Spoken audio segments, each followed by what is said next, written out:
Nandito tayo ngayon sa FEU Fern at ngayong araw, tampok ang mga ulat mula sa Manila, Sarangani Province at Dumaguete Bureau. Unahin na natin ang pinakamalapit sa atin. At alam niyo ba, na-feature ang Manila Bureau sa Star News Asia habang ginagawa ang report na to. Oh, sa inyo. Pero bakit nga ba itong napiling ulat ni Joseph ng Manila Bureau? Ginawa ko itong kwentong to dahil gusto ko ipakita ang ibang larawan ng Marikina. Nakikita natin itong lungsod na ito bilang isang lungsod na kung saan malinis, maayos at walang kaguluhan. Pero sa paglaki ko sa lungsod na ito, nalaman ko na meron pa rin palang mga kabataan o mga bata dito na merong ginagawa na hindi dapat nila gawin sa kanilang murang edad. Sino kaya ang mga batang tinutukoy dito at ano ang ginagawa nilang hindi dapat gawin? Panoorin natin ang ulat tungkol sa sidecar.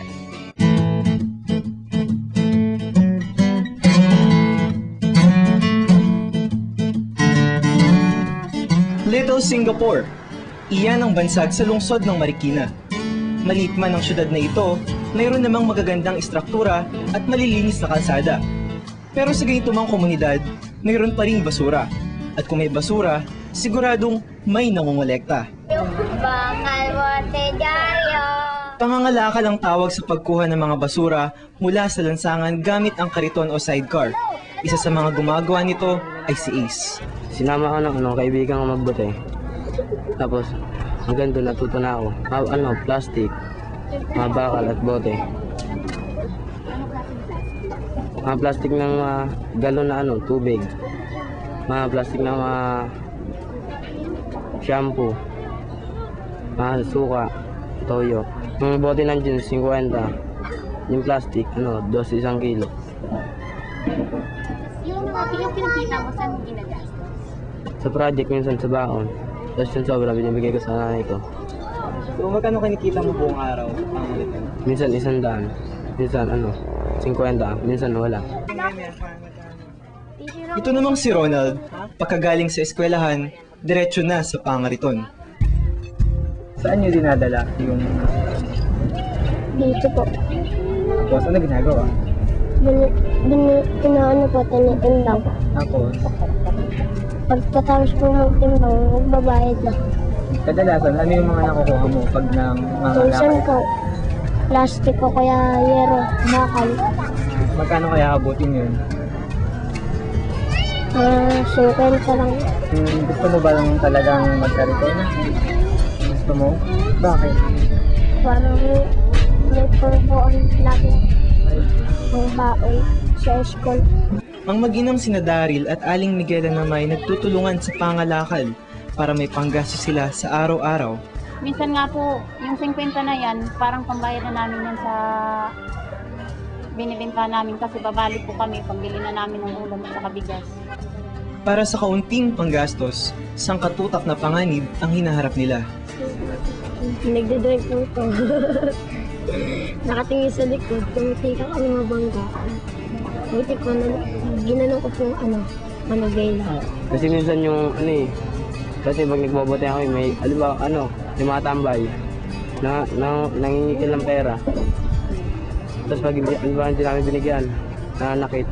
Ayon sa Department Order No. 65-04 ng Department of Labor and Employment, may tuturing na child labor ang anumang trabahong ginagawa ng isang bata na maaaring magdulot ng panganib sa kaniyang kalusugan, kaligtasan at pag-unlad. Ibig sabihin, pasok ang pangalakal dito. Kaya gumawa ng hakbang ang lungsod ng Marikina. Ang scavenging is not allowed in the city of Marikina. Meaning, bawal magkalkal ng basura. This junction ordinance, we do not encourage children below 18 years of age to work in a junction. Ipinasara rin nila ang ilang mga junk shops na wala sa tamang lugar at pinalipat sa mga pwestong inilaan sa kanila sa loob din ng Marikina. Ngunit tutol sa mga pagbabagong ito ang kooperatibang binubuo ng halos 30 junk shops sa Marikina. Junk shop, hindi na makapamili. Yung eco-aid, hindi makaikot. Tapos, yung mga estudyante, pinagdadala nila ng recycle sa eskwelahan. Doon na lang dinadala nila. Hinuhuli rin ang lahat ng mga nangangariton sa kalsada ng Marikina. Dadaling kami sa munisipyo, tapos tatanungin kami ba't namin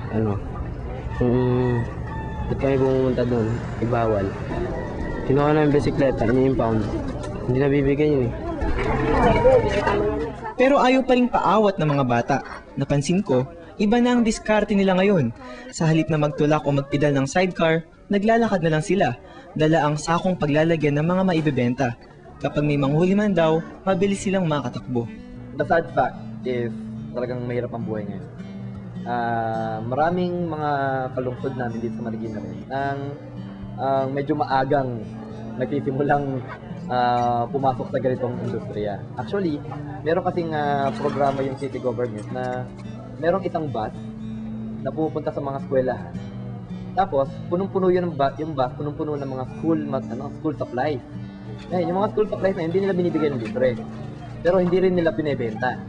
Ang ginagamit nila, yung mga bote, dyaryo, mga used carton, yun ang ano nila, yun ang pinambibili nila ng mga pencil, notebook, at ng mga ginagamit nila sa eskwelahan. Today was hit by a stray. Nasa mga parents na yan, nasa magulang yan, kung paano nila pupunuin yung yung pangangailangan ng isang pamilya. But hindi dapat ang mga kabata, yung mga anak nila o yung mga batang inaalagaan nila ang kailangan ma-deprive ng kanilang ng karapatan nila makapag-aral, makapaglaro, makapaghanap ng mga kaibigan din bata. Yung basic rights of the child. Sana, hindi lang pamumulot ng basura ang marating ng mga batang ito. At para man tayong sinasakal ng batas, sa katagalan, ang pagsunod dito ay makatutulong sa ating kaunlaran.